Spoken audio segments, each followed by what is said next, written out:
There's something in every one of you that waits and listens for the sound of the genuine in yourself. It is the only true guide you will ever have, and if you cannot hear it, you will spend all of your days on the ends of strings that somebody else pulls.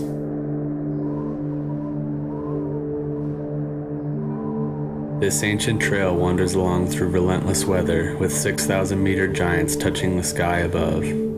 Everything we've heard of this place, everything we've read, nothing could prepare us.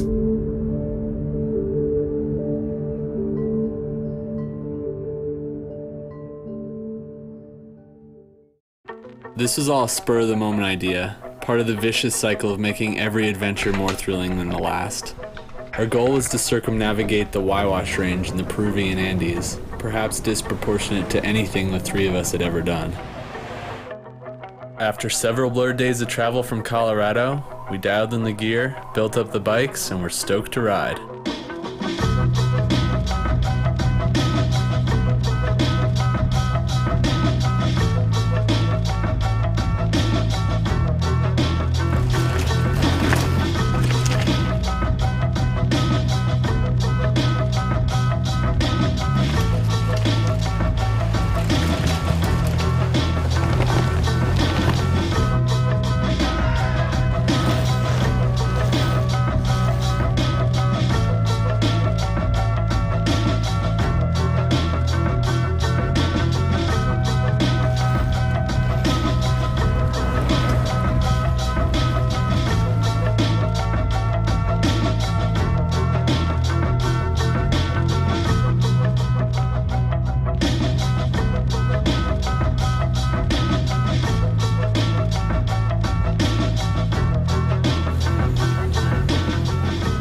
With our wheels set in motion, we made some final preparations before going out on our own into the mountains. We're leaving at 4 a.m. tomorrow morning, and we start our ride. And we're going to ride the Cordillera Huayhuash in Peru. The next morning, we made our way to the outskirts of the range. Local skeptics watched our every move as we slipped out of the town of Chican, and rightfully so, as only one other group had ever attempted this journey on bicycles. The typical method is to trek the route fully supported with gear-touting donkeys and local guides. The fact that it was the rainy season only instilled more doubt. These are the biggest mountains I've ever seen. This is ridiculous.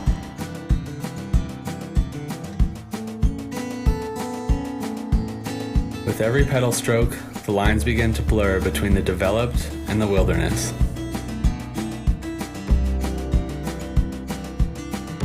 Warm smiles and curiosity greeted us as we climbed through the village of Yamak, the entrance to the Huayhuash. Here we were introduced to the peaceful nature of these mountains, and with that, we were off.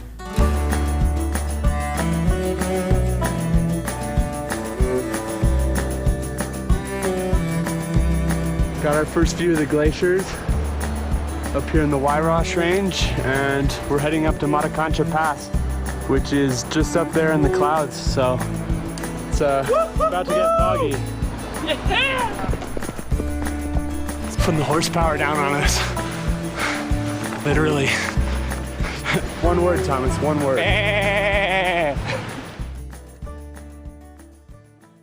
Starting our first big climb.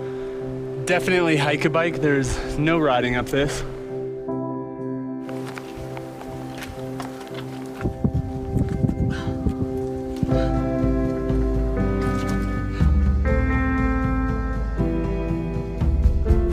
About halfway up Huayhuash Pass. We got maybe close to 1,000 more feet of vert to climb. And then it's descent down to camp for the night. A little short of our goal, but so be it. Gonna have to make the time up in the next couple days.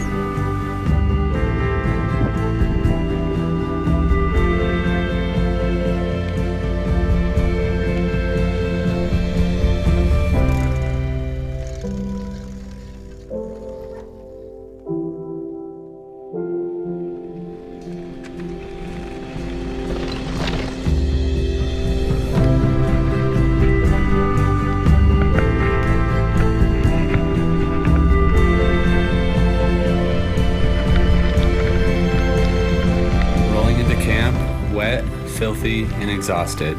Somehow we had forgotten the day's struggles, the rain, the elevation.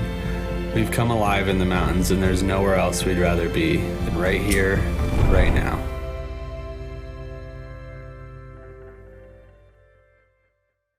It's gonna be the start of our third day. We only got one pass to make it over, and at least we're getting an early start.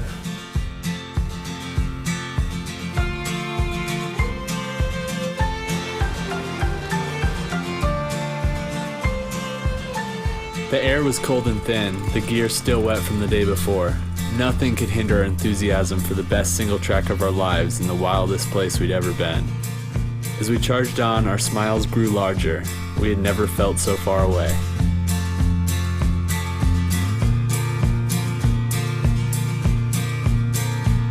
How do you guys feel? That good, huh? Nice. 15,000 feet.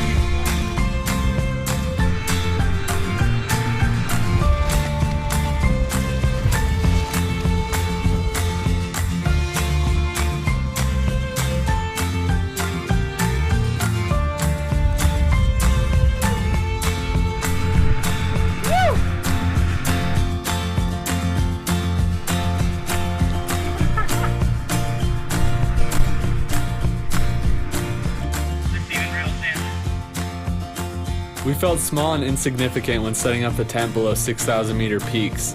The thundering sound of glaciers cracked as we managed to get some rest. Now let's cook some hash browns. It's raining. We're at 14,000 feet, camping. Third day, Cordilla, Huayhuash. Hell yeah. Oh, I don't like this. How to cook in the vestibule, 101. Isn't that what they tell you not to do? Yep.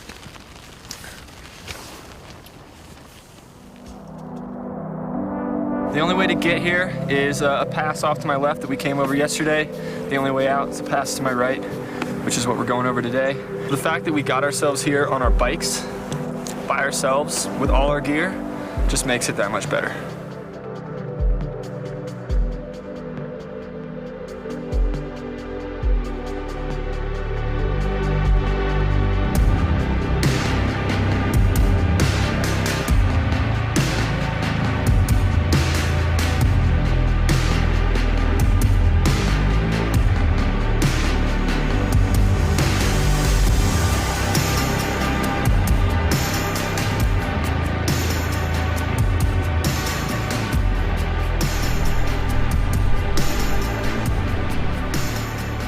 Keep climbing higher and higher, but the views just keep getting better. It's all worth it.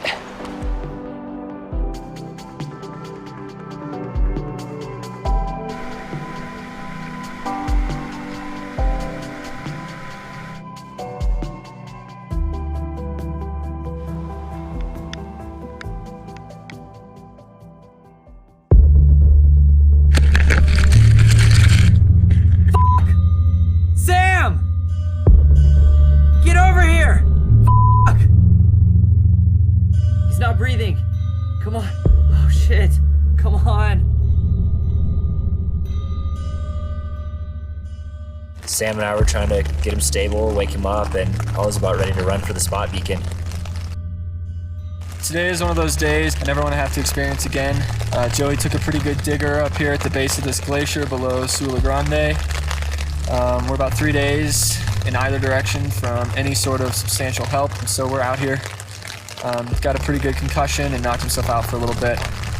And we're just in the tent out of the rain, and we're gonna keep pushing on tomorrow and just try to get out of here.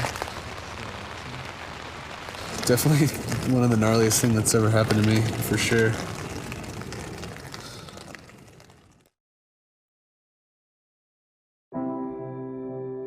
The previous day I got the worst concussion I've ever had. It scared the hell out of me, but the only option was to keep going. There was no help to be found out here. After hours and hours of climbing, we made it to the highest point on the loop. Nice analogy for those of you at home. It'd be like pushing a wheelbarrow up a staircase while trying to breathe through a drinking straw. Yes! I think Joey and Sam would agree with me on that one.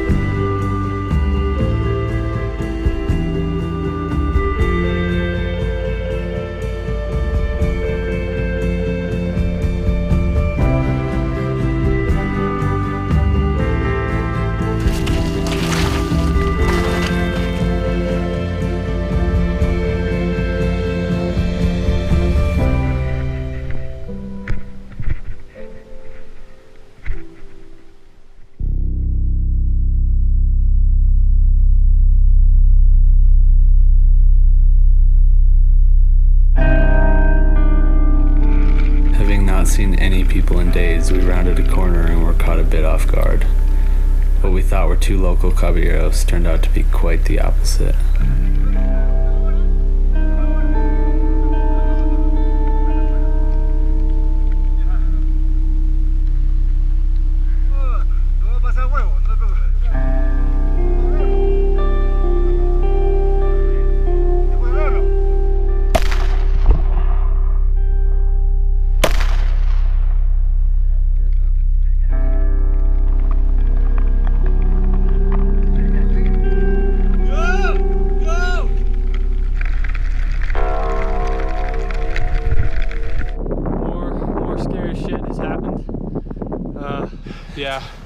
Yeah, we ran into those two guys, and that super drunk guy immediately pointed the gun at my face, and it was super sketchy. I've been that scared a long time. He's just pointing his pistol, finger on the trigger, right in my face, and then lifts it up and shoots it. It's not super cool. Cruising out of the Cordillera Huayhuash right now. Getting chased out by rainstorms as usual, but super stoked that the guys brought some beer and didn't tell me. Slammed some nice New Belgiums. Now we're cruising on our way. Definitely a little bit tipsy. We're up here in altitude.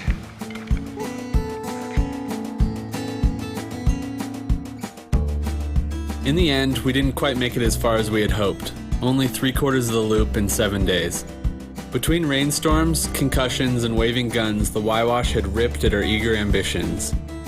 Adventure of this kind can't be scripted nor planned, and for that, we are grateful.